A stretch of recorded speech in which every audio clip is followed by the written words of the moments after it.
7 lesson na dapat mong matutuhan sa Katniel breakup.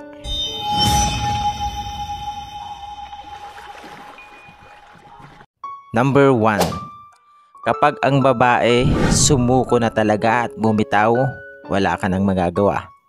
Maraming pagtitiis, luha at chance na kasing ibinigay iyan sa kanyang partner bago niya ito binitawan. Number 2. Sa panahon ngayon, lalo na sa taong ito, maraming naghihiwalay. Bihira ka ng makakakilala at makakatagpong loyal o di kaya'y faithful na tao. Number 3. Nagbabago ang isang tao. Kahit ibigay mo pa ang lahat-lahat sa isang tao, kung gusto niyang umalis o magloko, wala kang magagawa sa bagay na iyan. Kasi choice niya iyon. Number 4. Kung niloko ka, tandaan mong hindi ikaw ang nawalan, siya ang nawalan. Number 5. Makontento ka at maging tapat sa taong ginagawa ang lahat para mahalin ka. Number 6.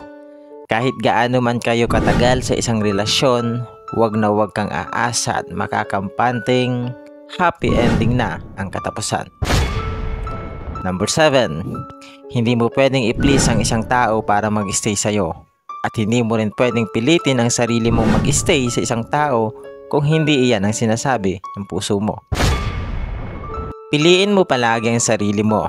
Kasi hanggang dulo, alam mong sa sarili mo lang din ang totoong magmamahal sa'yo. At itatak mo sa isip mong mas magandang pumili ka ng taong pinipili ka araw-araw kaysa minamahal ka araw-araw. Kasi kapag nawala ang pagmamahal na iyan, iiwan ka niyan pagdating ng araw. Tandaan mo yan. God bless.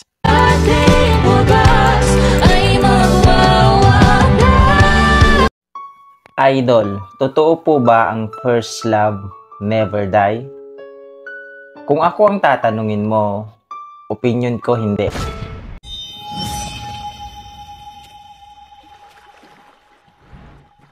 Hindi totoo at hindi ako naniniwala.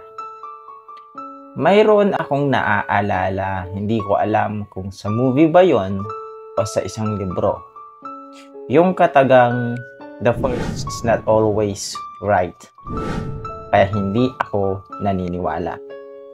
Kailangan mo muna kasing mapunta sa maling tao para matuto at mabigo bago ka mapunta sa tamang tao. Marami kasing nagkakamali sa una. Kaya feeling ko, lesson lang ang first love na magiging guide mo para sa true relationship. Bago ka kasi mapunta sa true love, natututo ka na sa first love na maging matapang at maging matatag para harapin ang lahat ng mga pagsubok sa buhay. Maglalaho rin iyan pagdating ng panahon. Except kung ngayon, ang first love mo ay yung previous ex mo. Tapos, tumagal pa kayo. Hirap kalimutan iyan kasi kahit na ako hanggang ngayon naiisip at naaalala ko pa siya. Naka-move on na ako pero mahal ko pa. Ang gulo, no? Isa lang ang masasabi ko. Learn from your mistakes. Kung sakali mang hindi nag-work ang una, matuto kang itama ang mga nagawa mo na mga mali. Sana maging source iyon na maging lakas mo.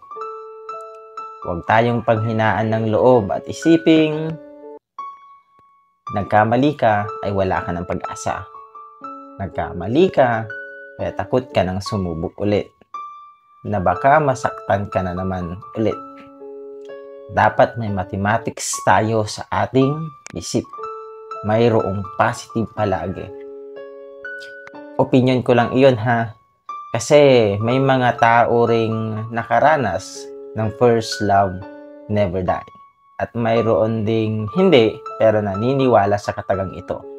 Ito kasi yung unang subok, unang pagkakamali, unang sakit, unang karanasan, unang labang sumubok sa'yo sa maraming bagay. At sa lahat ng unang kanilang nagawa at naranasan, ito yung unang hindi nila malilimutan sa kanilang buong buhay. Kaya para sa kanila, totoo ang first love. Pero para sa akin, bihira na lamang ang ganito na kung sino ang first love mo ay siya ang magiging forever mo. Napaka-imposible kasing mangyari ang ganitong sitwasyon.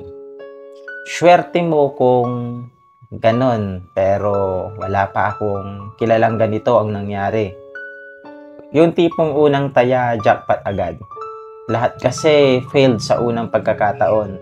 Yung iba pa nga maraming maling tao sa buhay bago nila natagpuan ang talagang taong nakalaan para makasama nila forever. Kaya kung hindi man first love mo ang nakatuluyan mo, ang mahalaga boss, nagmamahalan kayo. Open kayo sa lahat ng bagay. Kahit nga pag-usapan pa ninyo ang inyong ex. Nagbibiruan at hindi nagpipikunan para hindi humantong sa hiwalayan. Tandaan mo yan. Yun lang.